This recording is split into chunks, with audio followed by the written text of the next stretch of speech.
Steve is a 34-year-old man living somewhere in America. He wakes up very early almost every morning to help his neighbor with his gardening. He comes back home, he has some nice breakfast, he speaks lovingly to his wife, he kisses her passionately on the forehead as he heads to work. At work, he is very nice, especially when he sees his manager.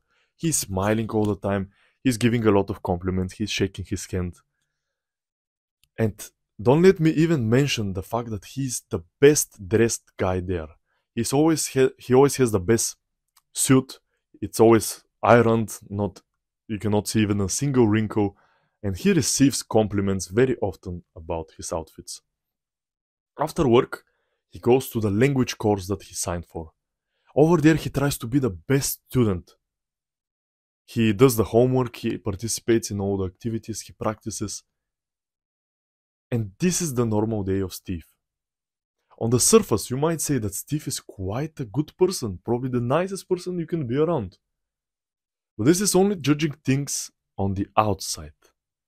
But on the inside, you see that it doesn't matter so much what we do, but it matters why. It matters our intention. Because Steve wakes up very early every morning because he took a loan from his neighbor. He wants to compensate for the loan by working hard in his garden and wanting his neighbor to kind of forget and forgive him and do not want the money anymore. He speaks lovingly to his wife because he doesn't want arguments with her. And he wants her to continue to be like this, to cook, to clean, to take care of the household and the kids. He goes to work, he speaks very friendly to his manager, he's smiling, he's giving compliments. Because he wants to receive the promotion. He's been working hard in this company for 5 years. He's the best dressed guy because he wants to win the approval of the other people. He wants other people to think that he is so handsome and to receive compliments to feed his ego. He goes to the language course because he wants to win the approval of his father. In high school, Steve was not very good at languages and his father was always mocking him about it. And he wants to prove his father wrong.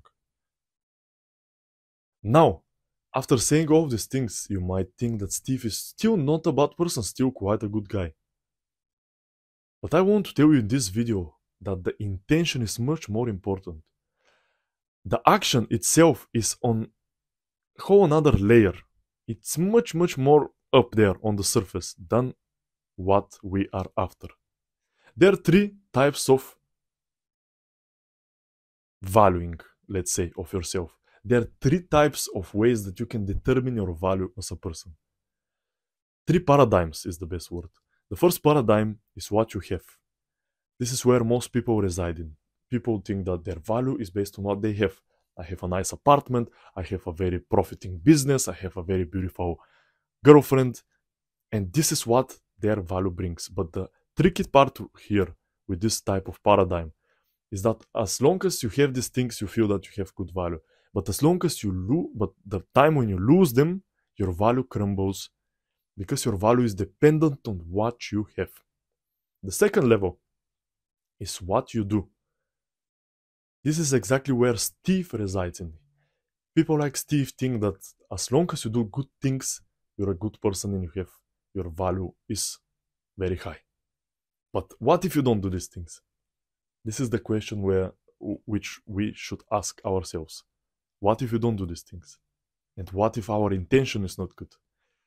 And the third level is being high value just because you are. Being a good person just because you are. Because if you're a good person to begin with, your intention is good to begin with. Your actions are good to begin with. The things that you have are good to begin with. Because you are good enough by yourself to begin with. This is who you are. You are a good person. You don't do good things. You don't have good things. You are a good person. Because Steve can do the same things but with a different intention. Steve can help his neighbor out of friendship to really help him to make his garden look better. Steve can speak lovingly and give love to his wife just because he wants to give love, not because he wants to get something back.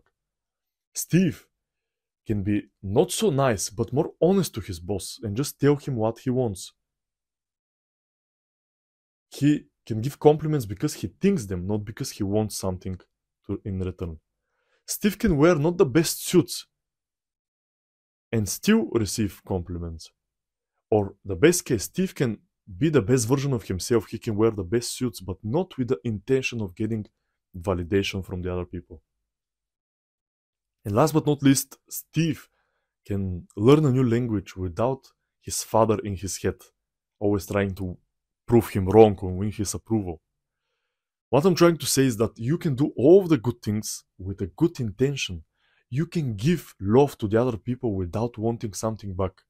I'm watching now a very interesting Bulgarian reality show. It's like survival type.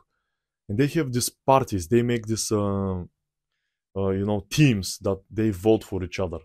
So you need a strong team. And I see that people there, of course it's a game, it's allowed. But people there, they're willing to, to lie in the faces, to shake hands and then don't keep their promise just to get further in the game. They're willing to even give compliments, to boost other people's egos, just to get ahead in the game. And this is just an example. But you can give compliments just to give. You can give compliments to give and not with the intention to receive back.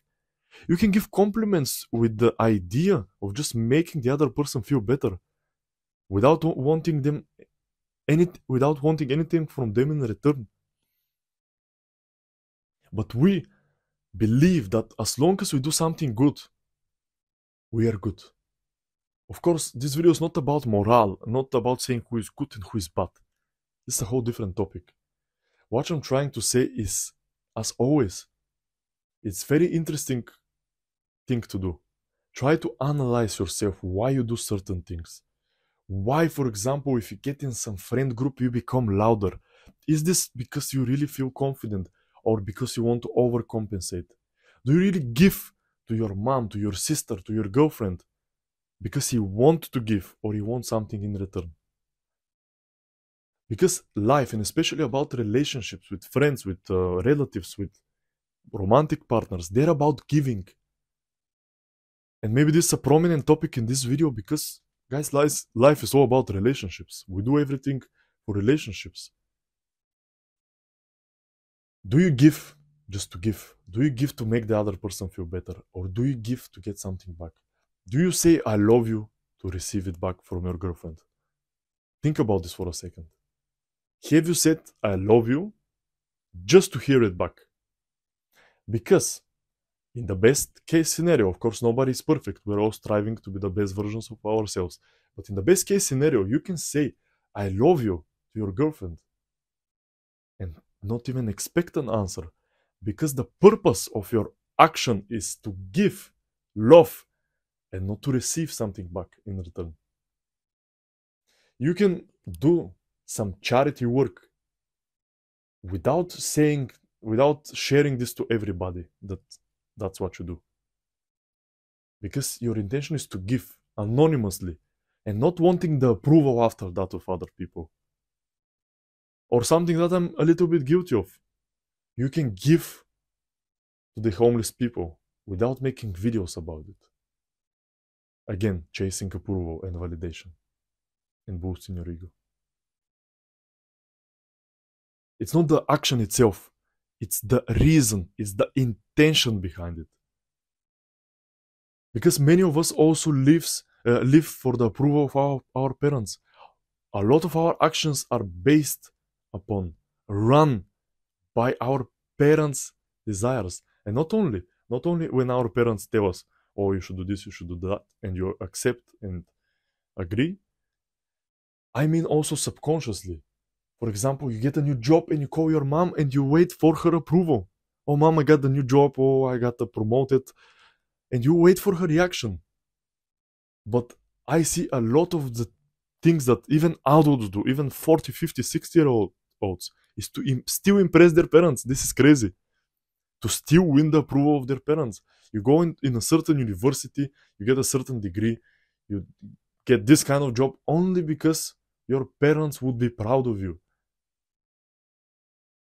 This is so crazy.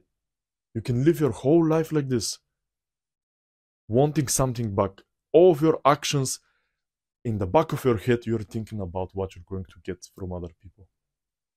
It's so stupid. And this is where this kind of mindset, of course, it's not only this, it's much more nuanced. But this is one of the mindsets that cause social anxiety, which is a very common thing nowadays. Because what?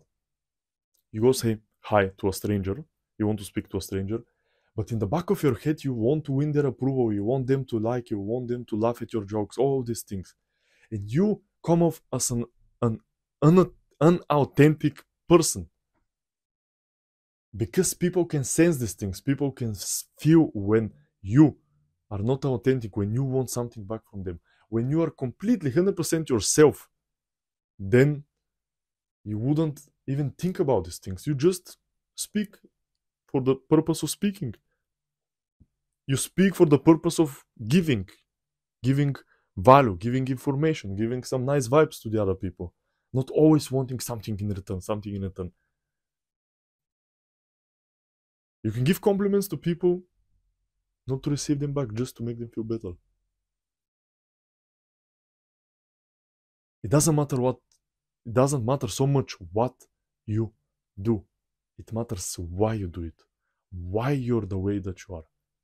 It's very easy to say, yeah, I'm just an angry person. I get angry very often. I'm just this type of person. But it's much harder and it brings you much more development when you ask yourself, why do I get angry about all these things? And this is where we all need to go.